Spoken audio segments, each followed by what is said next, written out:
Welcome to my thoughts on Sunrise on the Reaping. Still in progress, but I was gonna put this together.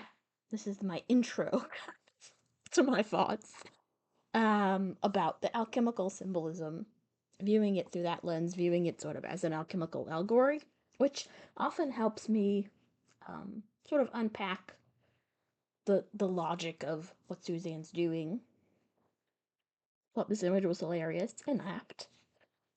There is a lot of water imagery in this book, and then there's a grumpy old man, Amish, with a dove slash goose.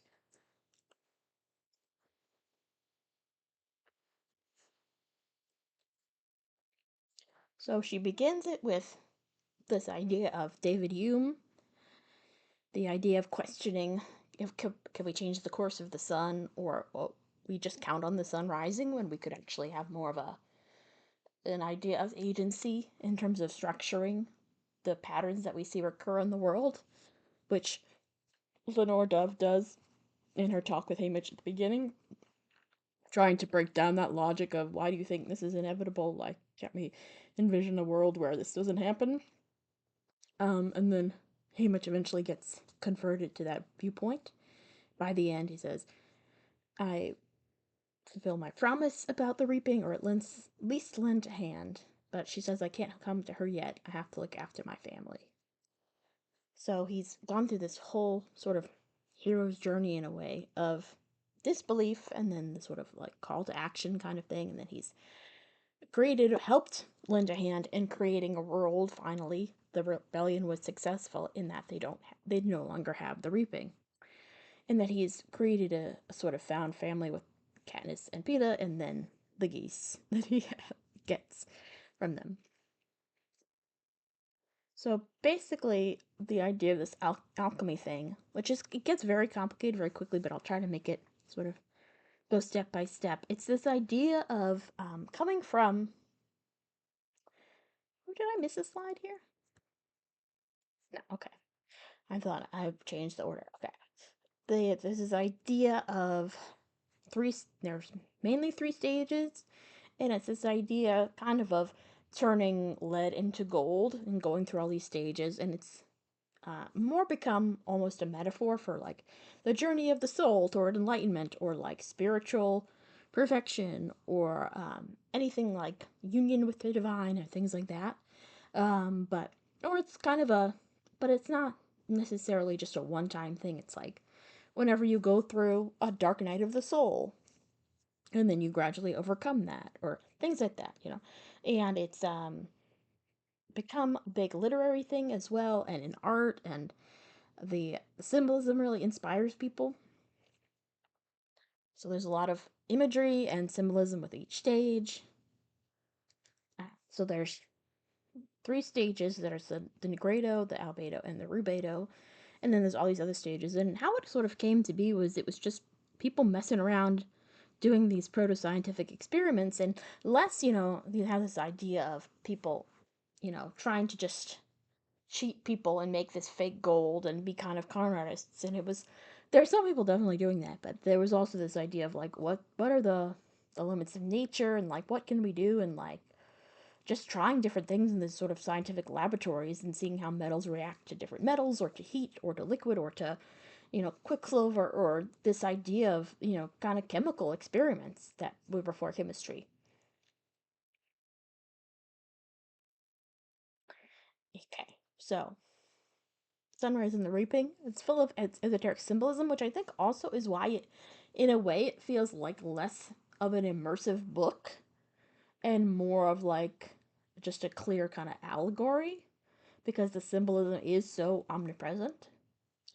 But you could see somewhat in the other books. Like the other books have tons of symbolism, which John Granger was really the one that I learned about this from, the idea of using literary alchemy, and has a blog that he still updates, and he wrote a bunch about the Hunger Games in like 2010, 2012.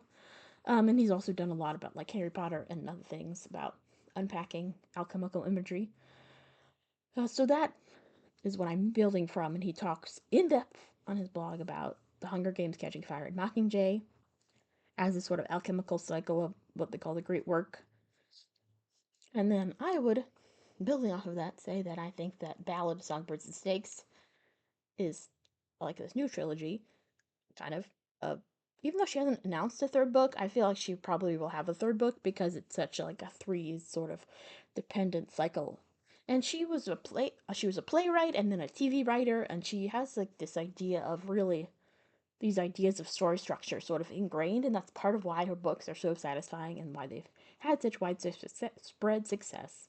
It's because she taps into these larger archetypes and the sort of collective unconscious of the time.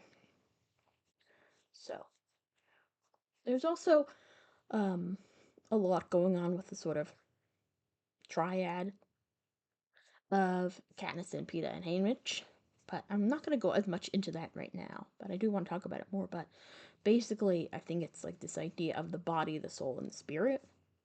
And there is like a lot of people can take alchemy in a very like Christian direction, which you don't necessarily have to, but it is there. I mean, there's a lot in, Dante about it, and there's a lot of like paralleling the idea of the union with God to like the perfection of Christ and all of that. I'm not really going in that direction, but John Granger kind of does.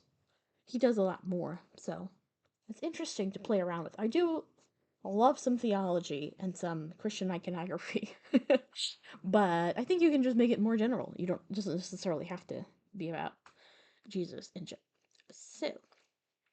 But there's a lot of things that seem, that we are so coded in this culture to think about, like sacrifice. That's immediately brings to mind Jesus and things like that.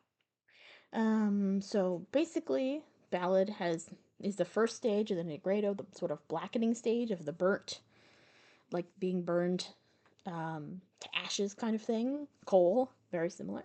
And then the Cado Pavonis, which has this like peacock sort of stage of when it's not really a full stage, but it's like a thing that happens. Some people think between the Negredo and the Albedo.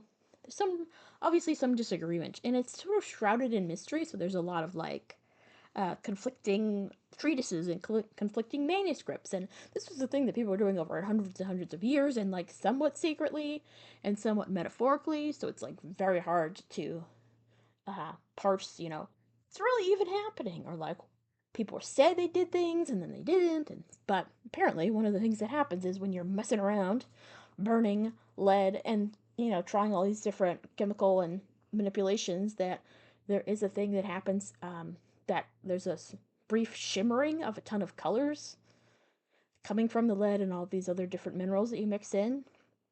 So people call that the peacock's tail. And then Sunrise on the Reaping is sort of Negredo continued and also Albedo. And then I think there'll be a third book that will be some sort of Rubedo energy. And then I'll go into what these mean, but then Hunger Games and Catching Fire and Mockingjay are this very clear, like, trinity of this symbolism. This is just briefly made a collage to talk about the different symbolism, so you can see with Ballad and with Hunger Games, there's a lot of it's black, like the burned bread, the burned coal, and then like the peacock being one of the things being Lucy Gray's dress, and like the rainbow snakes and all that, and like the burned out, destroyed capital that's like building back up, and even like taking down Reaper's taking of the flag. So, like overturning this order of Panem that culminated in the red gold, which you will see is Rubedo, of that sort of paradigm coming to the fore and then tearing that down, starting a new cycle. The water of Catching Fire, there's tons of water in Catching Fire, the water imagery in the arena, the pearl, there's all kinds of stuff happening with that, and then the fiery, redemptive return to Eden imagery that we get by the end of Mockingjay. And then the idea of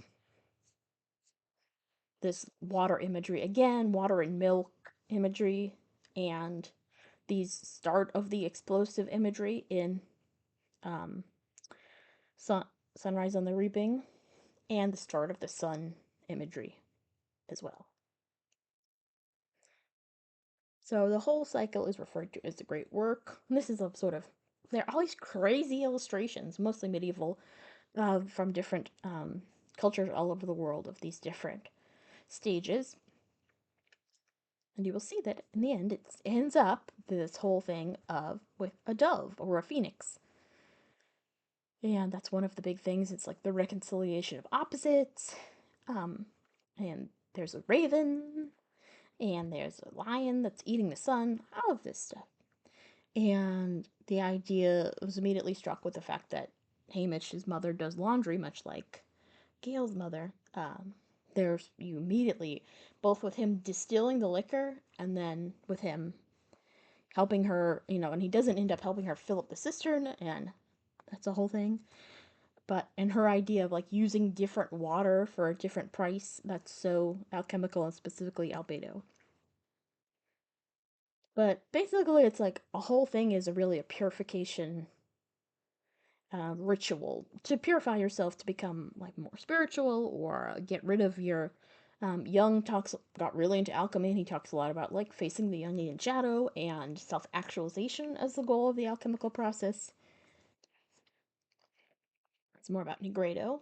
Um, defend Suzanne and say the toad was not random, and I get more into the toad later, but there's a whole subplot of their stylist Magnus, I think it's Magno, keeps licking toads, and everyone's like, "This is so random and unserious," and I'm like, but it's actually alchemical. And also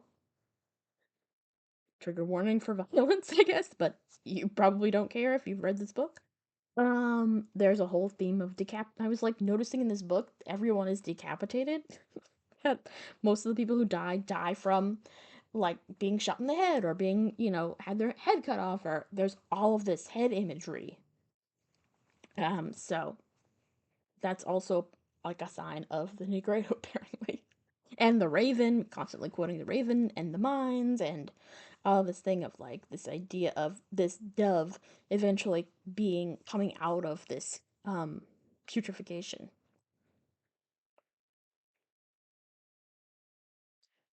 going into caves, um, how he has to kind of go under the berms in the arena, all of that. And you could even say that his, trying to flood the arena is his like releasing the sort of unconscious, making the unconscious conscious, taking it out of the whole underworld realm. Um, so one thing is him and people saying that Lenore Dove's character isn't that developed, and she is very clearly like a either direct descendant. I don't know why people think that she's. I mean, she has a scrap of the dress, so the text clearly leaves ambiguity about whether or not she's Maud Ivory's daughter or Lucy's daughter. But I was kind of thinking that it seems like because her name is like Elle Gray, and she has the scraps of the dress.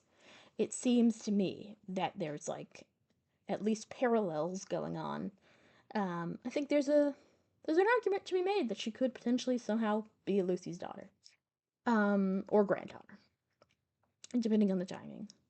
So she is this, going back to John Granger's thing of, he also posits that, he doesn't elaborate too much on it, but he does posit that Haymitch is this idea of sulfur in this alchemical process. And one of those things is like sulfur, mercury, and salt are these three sort of building blocks of the alchem, or salt is sort of the ultimate result of the alchemical process.